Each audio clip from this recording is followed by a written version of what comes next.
17 साल का इंतजार, हजारों मजदूरों का पसीना, इंजीनियरों की जिद और विंध्य की चट्टानों से लगातार 2 दशक तक चली जंग आखिरकार जीत गई। कटनी की स्लीमनाबाद जल सुरंग अब लगभग पूरी हो चुकी है। देश की सबसे लंबी और सबसे जटिल जल सुरंग अब सिर्फ इंजीनियरिंग का कमाल नहीं, बल्कि विंध्य और महाकौशल की तकदीर बदलने वाली परियोजना बन गई है। मुख्यमंत्री डॉक्टर मोहन यादव ने इसे संकल्प से सिद्धि की मिसाल बताया है। देखिए खास रिपोर्ट। ये सिर्फ एक टनल नहीं, बल्कि 17 सालों की तपस्या का परिणाम है। करीब 12 किलोमीटर लंबी स्लीमनाबाद जल सुरंग विंध्य पर्वतमाला के सीने को चीरकर नर्मदा के जल को वहां तक पहुंचाएगी, जहां सालों से किसान आसमान की ओर टकटकी लगाए बारिश का इंतजार करते थे। कभी भूगर्भीय चुनौतियां सामने आईं, तो कभी भारी जल रिसाव ने काम रोक दिया, तो कभी चट्टानों ने मशीनों की रफ्तार थाम दी। लेकिन इंजीनियर्स, तकनीकी विशेषज्ञों और हजारों मजदूरों ने हार नहीं मानी। मुख्यमंत्री डॉक्टर मोहन यादव ने बंसल न्यूज से कहा कि ये सिर्फ निर्माण कार्य नहीं, बल्कि संकल्प से सिद्धि की कहानी है और प्रधानमंत्री नरेंद्र मोदी के नेतृत्व में साकार हुई है। अभी किसान के साथ में हम खेत क्षेत्र के मजदूरों से मिल रहा था, जो रोजगार पाने के लिए वर्षों से इसमें काम कर रहे थे। सिंचाई के बाद उनको अपने खेतों में इतना काम मिल जाएगा, पानी के कारण से आय बढ़ेगी और यहाँ से पलायन रुकेगा। इच्छा शक्ति के कारण से हमने पूरा करने के लिए कदम बढ़ाया। माननीय प्रधानमंत्री जी के नेतृत्व में असंभव काम भी संभव करने का जो माहौल बना हुआ है, ये इसका उत्कृष्ट उदाहरण है। इस सुरंग की सबसे बड़ी खासियत ये है कि नर्मदा का पानी बिना किसी पंप और बिना बिजली खर्च के सिर्फ प्राकृतिक गुरुत्वाकर्षण के सहारे विंध्य तक पहुंचेगा।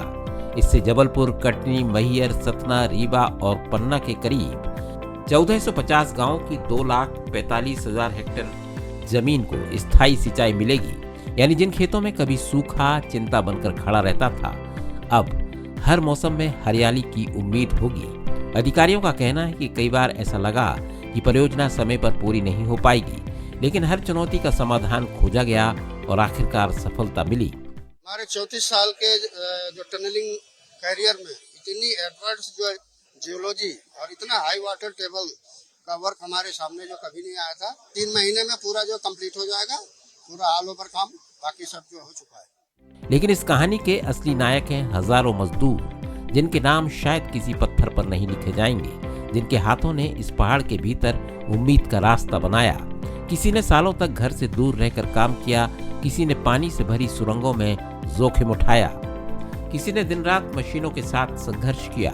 आज जब अंतिम ब्रेक थ्रू का पल सामने है, तो उनके चेहरों पर सिर्फ मुस्कान नहीं, बल्कि अपने श्रम के सफल होने का गर्व साफ दिखाई देता है। ये खुशी सिर्फ एक परियोजना पूरी होने की नहीं, बल्कि उन लाखों किसानों की उम्मीदों की भी है, जिनके खेत अब पानी से जुड़ने जा रहे हैं। बहुत हम लोग मेहनत से इसको पूरा कंप्लीट कर दिए। करीबन 2009 से लगे को लोग को चलाते हैं, हम लोग पायलट हैं। हाँ, मतलब अंदर जाते मतलब हवा दौरा गैस है सब मिलता है, मतलब कोई परेशानी नहीं है। उधर लोग उतर जाती है तो फिर दिख गिर जाती है, फिर मतलब आधा घंटा समय ले लेते हैं, फिर इसके बाद चढ़ जाती है। सर चिंता नहीं होती थी? नहीं, कोई चिंता नहीं होती थी सर, खाना पीना सब चले जाता था। 17 साल पहले जिस सुरंग की शुरुआत सिर्फ एक सरकारी परियोजना थी, आज वो लाखों किसानों की जिंदगी बदलने का भरोसा बन चुकी है।